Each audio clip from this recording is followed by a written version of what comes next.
मेरे प्यारे दोस्तों, कैसे हैं आप सभी। मैं आप सभी का स्वागत करती हूं अपने गुरुजी के चैनल एसपी जॉब पे।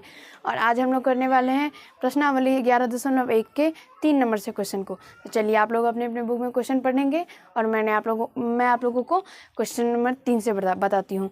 और अगर आप लोग पार्ट 1 नहीं देखे हैं, जिसमें मैंने आप लोगों को 1 और 2 बहुत अच्छे तरीके से बताया है, आप लोग नहीं देखे हैं तो एक बार ज़रूर देख लीजिए। चलिए अब हम क्वेश्चन नंबर 3 से समझते हैं। तो क्वेश्चन नंबर 3 में है, ठीक विकल्प पर सही का निशान लगाइए। और पहला क्वेश्चन में एक चित्र दिया हुआ है जिसकी रेखाखंड की कुल लंबाई 7.5 सेंटीमीटर है। और उसके बाद उसको 2 टुकड़ों में बांटा गया है, जिसमें एक टुकड़े का जो लंबाई है वो x सेंटीमीटर है और दूसरे टुकड़े का लंबाई जो है वो 2 सेंटीमीटर है। उसके बाद क्वेश्चन है, दिए गए रेखाखंड की लंबाई निम्न में से क्या होगी। चलिए दिए गए रेखाखंड की लंबाई हम लोग निकालते हैं। देखिए ये चित्र इस प्रकार से, और आप लोगों को स्क्रीन बोर्ड पे दिख रहा भी होगा। देखिए इस प्रकार से क्वेश्चन है, चित्र है, शायद इसी टाइप का, नहीं ऊपर है, ये मैं पता नहीं क्या है, मैं ऐसे बना देती हूँ, ऐसे टाइप का है, इसी टाइप का। और यहाँ पे 7.5 सेंटीमीटर है। अब देखिए इसको 2 टुकड़ों में बांटा गया है, तो एक पॉइंट यहाँ पे है, तो इसका लंबाई है 2 सेंटीमीटर और यहाँ पे है x सेंटीमीटर। और कह रहा है कि इस पूरे रेखाखंड जो है यहाँ से यहाँ तक जो है, यहाँ से यहाँ तक, इसकी लंबाई क्या होगी। तो चलिए ये हम लोग निकाल लेते हैं कि इसकी लंबाई क्या होगी। या तो इसकी लंबाई होगी, देखिए यहाँ से यहाँ तक x दिया हुआ है, यहाँ से यहाँ तक 2 दिया हुआ है। जब इन दोनों को हम जोड़ लेंगे, यानी x प्लस जब 2 करेंगे, तो यहाँ से यहाँ तक की पूरी लंबाई हमें निकल के आ जाएगा। क्योंकि एक टुकड़ा का x दिया हुआ है, दूसरे का 2 दिया हुआ है, तो दोनों को जब जोड़ेंगे तो यहाँ से पूरे का लंबाई निकल के आ जाएगा। या तो ये जो x 7.5 सेंटीमीटर दिया हुआ है, यही होगा पूरी लंबाई, क्योंकि यहाँ से यहाँ तक ये 7.5 दिया हुआ है और यहाँ से यहीं तक ना रेखाखंड है, तो 7.5 हो जाएगा। या तो x प्लस 2 होगा, तो इसका आंसर 2 होगा। और इसमें जो जितने नंबर में होगा वो सब इसका आंसर हो जाएगा। चलिए अब देख लेते हैं। तो इसमें पहला में दिया हुआ है x प्लस 2, तो मैंने अभी आप लोगों को बताया कि पहला इसका होगा a, x प्लस 2 तो इसका होगा, और ये x प्लस 2 पहला a में दिया हुआ है, a में। अब b में है x माइनस 2, तो x माइनस 2 नहीं होगा, क्योंकि x में से जब 2 को घटा देंगे तो वो पूरी रेखाखंड की लंबाई निकल के तो आएगी नहीं, इसलिए। अब c में है 7.5, तो ये हो जाएगा। अब इसका आंसर 7.5 भी होगा। उसके बाद है d, तो x प्लस 7.5, तो नहीं, x में अगर हम 7.5 जोड़ देंगे तो कुल रेखाखंड की लंबाई नहीं होगी, क्योंकि कुल रेखाखंड की लंबाई तो 7 पॉइंट ही है। और उसमें अगर हम x और जोड़ देंगे, और x का मान पता नहीं क्या हो, तो x का मान अगर उसमें हम और जोड़ ही देंगे तो वो बहुत ज़्यादा हो जाएगा और वो रेखाखंड की लंबाई नहीं होगा। अब उसके बाद है e, x माइनस 7.5, तो ये भी नहीं होगा, क्योंकि x का मान पता नहीं क्या होगा और 7.5 लंबाई कुल है, तो जब उसमें से 7 पॉइंट घटा ही लेंगे तो उसमें निकल के क्या आएगा, तो रेखाखंड की लंबाई वो भी नहीं होगा। अब उसके बाद है f, 7.5 माइनस x, तो ये भी नहीं होगा, मैंने अभी आप लोगों को बता दिया है। अब और इसका आंसर a और c ही हो जाएगा, जिसमें कि x प्लस 2 और 7.5। अब क्वेश्चन नंबर 2 है, इसमें भी उसी टाइप का चित्र बना हुआ है, आप लोग अपने अपने बुक में भी देख सकते हैं और आप लोगों को बोर्ड पे भी दिख रहा होगा चित्र। और इसमें क्वेश्चन है दूसरा, उपयुक्त चित्र के आधार पर बताइए निम्न में से कौन सा संबंध सही है।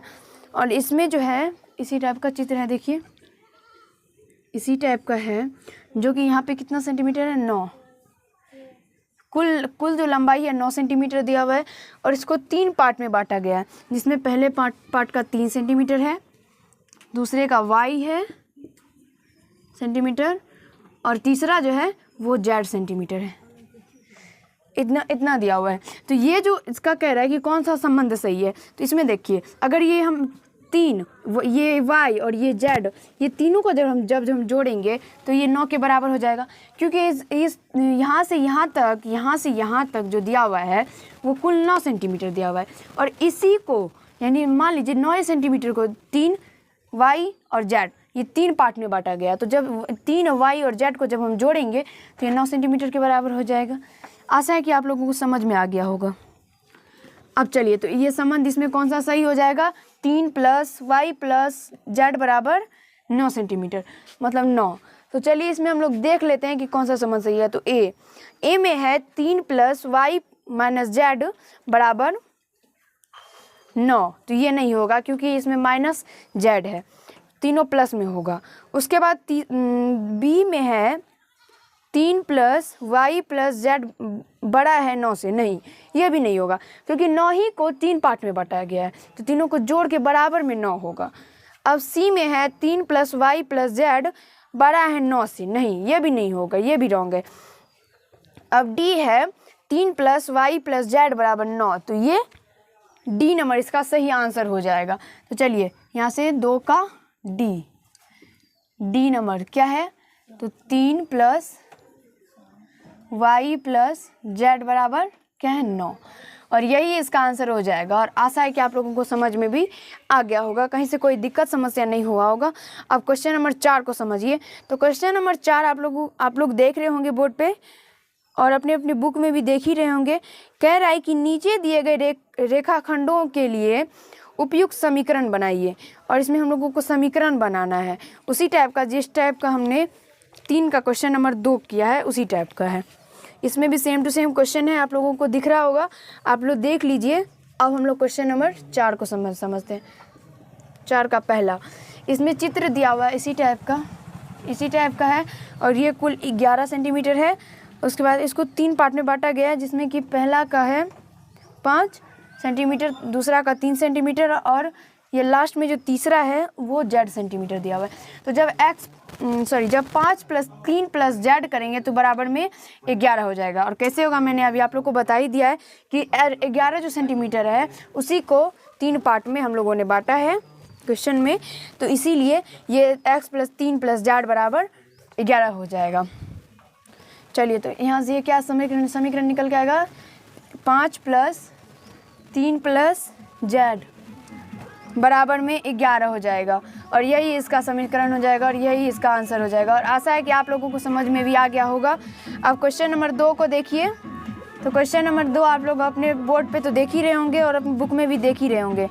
तो क्वेश्चन नंबर 2 है, तो 7 सेंटीमीटर कुल रेखाखंड की लंबाई दिया हुआ है, जिसको कि चार पार्ट में बांटा गया। पहले पार्ट का लंबाई है 1.5 सेंटीमीटर, दूसरे का 2 सेंटीमीटर, तीसरा का 2.5 सेंटीमीटर, और चौथे का Q सेंटीमीटर है।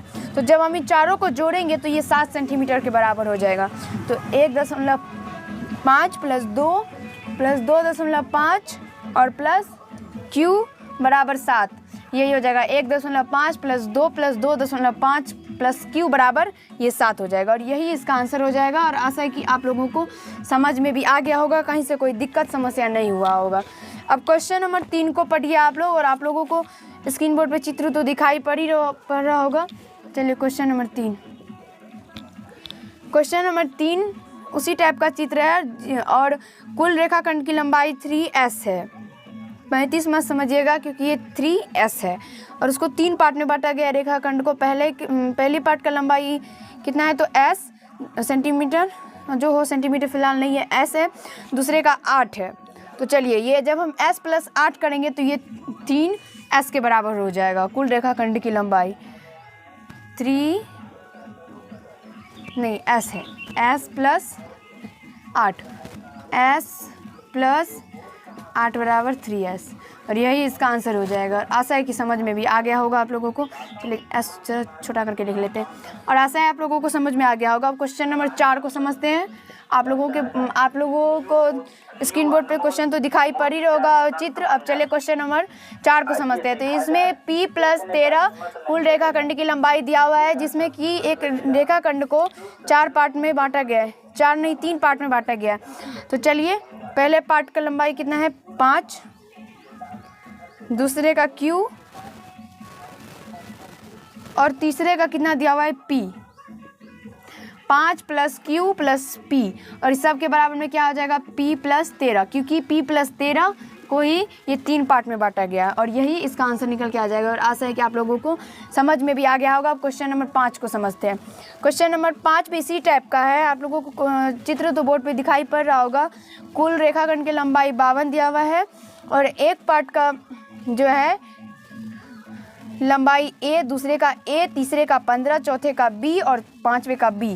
और ये क्वेश्चन नंबर 5 मैं आप लोगों को नहीं बताऊंगी क्योंकि आप लोगों को ये खुद बनाना है। क्वेश्चन नंबर 5 उसी टाइप का सेम टू सेम है, तो आप लोग खुद से बनाएंगे और हमें कमेंट में इसका आंसर लिखेंगे।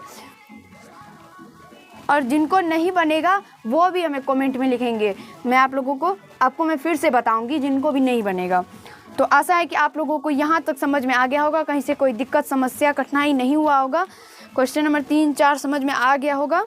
अगर आप लोगों को ये पार्ट अच्छा लगा हो तो ज़रूर वीडियो को लाइक कर दीजिएगा, कैसा लगा एक कमेंट कीजिएगा, और चैनल पे अगर नए होंगे तो चैनल को ज़रूर सब्सक्राइब कर लीजिएगा। अगले पार्ट में हम लोग क्वेश्चन नंबर 5 से समझेंगे। धन्यवाद।